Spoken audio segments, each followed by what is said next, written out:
Hey, salut tout le monde, aujourd'hui on se retrouve pour une nouvelle vidéo, qui m'a pris énormément de temps à faire, une vidéo sur One Piece, c'est la présentation du Cypher Pool. Et pour me récompenser de tout le temps que j'ai pu passer à cette vidéo, j'aimerais que vous likiez tous la vidéo avec un objectif de 40 likes. Si on dépasse les 40 likes, je ferai la même chose pour les Yonkou et leur équipage. Mais qu'est-ce que le Cypher Pool? Le Cypher Pool est une branche du gouvernement mondial chargée de l'espionnage et des renseignements. Elle est sous-divisée en 10 groupes allant de 0 à 9. Les unités du Cypher Pool stationnées sur Grand Line sont le CP5, 6, 7, 8, 9. Il semblerait que le CP-AJ0 soit stationné dans le Nouveau Monde. En effet, 3 agents ont été vus à Dressrosa. Le Cypher Pool a notamment été impliqué dans les événements d'Ennis Lobby. Le CP9 fut chargé d'escorter Nico Robin jusqu'à la porte de la justice, et le CP6 et 7 travaillaient conjointement afin de protéger le train des mers qui servit à transporter les prisonniers de Water 7 jusqu'à Ennis Lobby. On a appris récemment que le Cypher Pool achetait des enfants à Mother Caramel pour en faire de futurs espions. Durant l'arc Tugato, le Cypher Pool et la marine sont arrivés en même temps sur Bartigo après avoir découvert son existence. Mais il était déjà trop tard, l'équipage de Barbe Noire avait déjà tout dévasté et aucune trace des révolutionnaires. Un court combat a eu lieu entre le Cypher Pool et l'équipage de Barbe Noire qui se termina par la fuite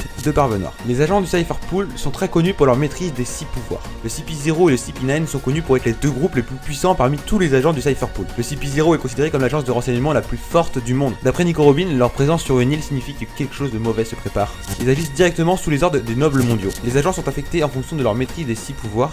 Après ce qu'on a pu voir lors des explications de Khalifa à Rob Lucci, Nero qui maîtrisait seulement 4 des 6 pouvoirs, on peut donc en conclure que les capacités et les maîtrises des 6 pouvoirs par le CP9 et le CP0 est largement supérieure à celle des autres groupes du Cypher Pool. D'ailleurs le thème Cypher Pool veut dire chiffre avec Cypher et Paul revient de police. On va maintenant s'attarder sur chaque branche du Cypher Pool. En commençant par le CP5, on ne connaît pas le CP1, 2, 3, 4, donc on va commencer directement avec le CP5.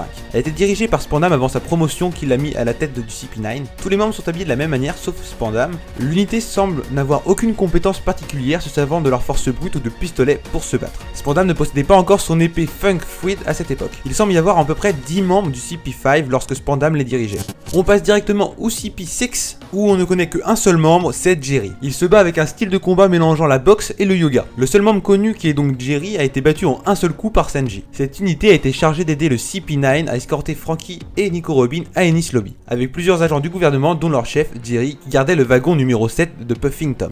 La dernière fois qu'on a vu les agents du CP6, ils ont été vus à la dérive en plein milieu de l'océan après la chute de T-Bone. On passe directement au CP7 qui s'avère être plus fort que le CP6, car l'agent principal du CP6, Jerry, a été vaincu après quelques secondes contre Sanji, tandis que Wenzi a effectivement réussi à mettre en place un combat contre ce dernier. On ne sait pas si Wenzi est le commandant du CP7, on n'a pas d'informations là-dessus. Et on va passer au CP9 et là on a beaucoup plus d'informations directement. C'est la branche secrète de l'organisation du Cypher Pool. Leur existence n'est pas officielle car ce sont les seuls à avoir un privilège, le droit de tuer. L'infiltration est l'une de leurs nombreuses spécialités, tout comme la pratique des 6 pouvoirs. C'est un art qui transforme le corps en une véritable arme. À Water 7, certains membres se sont infiltrés durant 5 ans parmi les membres de la Gaelec Company. Leur objectif était de récupérer les plans de l'arme antique, Pluton. Ils ont d'ailleurs réussi à avoir l'accord de Aokiji pour activer le Buster Call. Tous les membres du CP9 ont mangé un fruit du démon faisant d'eux des véritables assassins.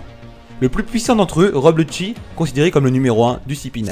Et on va donc finir avec cette organisation par le CP0. Nico Robin a dit que c'était l'agence de renseignement la plus forte du monde. Ils sont apparus pour la première fois à Dressrosa, près du pont menant à Green Beach. Jusqu'à maintenant, il y a 7 membres qui ont fait leur apparition, dont 3 membres inconnus, chacun portant des masques tribaux assez spéciaux. Selon Monkey D. Dragon, le CP0 est devenu très puissant au cours des dernières années. Il semblerait que les anciens membres du CP9 ont rejoint l'organisation. On a pu les voir pour la première fois à Dressrosa, tout en restant très mystérieux. Ils sont d'ailleurs revenus après la défaite de Doflamingo pour s'occuper des révolutionnaires. C'est alors que Rob Lucci apparaît, le visage masqué, en compagnie de son pigeon Hattori et de Spandam. L'ancien membre du CP9 rapportait à Kaku, via Den Munchi, le fait que toutes les armes stockées dans le port de commerce aient été volées par les révolutionnaires. Et donc voilà, je pense qu'on a fait le tour de tout le Cypher Pool. J'espère que vous, dans votre tête, ça va avoir fait une petite mise à jour. Personnellement, j'avais totalement oublié comment le Cypher Pool fonctionnait. Donc j'espère que ça vous a fait plaisir, une grosse vidéo comme ça sur One Piece. Ça m'a pris beaucoup de temps à préparer. J'espère que vous serez très nombreux à exploser les likes. Comme je vous ai dit, 40 likes, c'est votre défi. Dites-moi dans les commentaires ce que vous pensez de la vidéo, ça m'aide vraiment beaucoup. N'hésitez pas à me donner d'autres idées d'organisation que je pourrais présenter. Et je vous dis merci d'avoir regardé la vidéo et à la prochaine.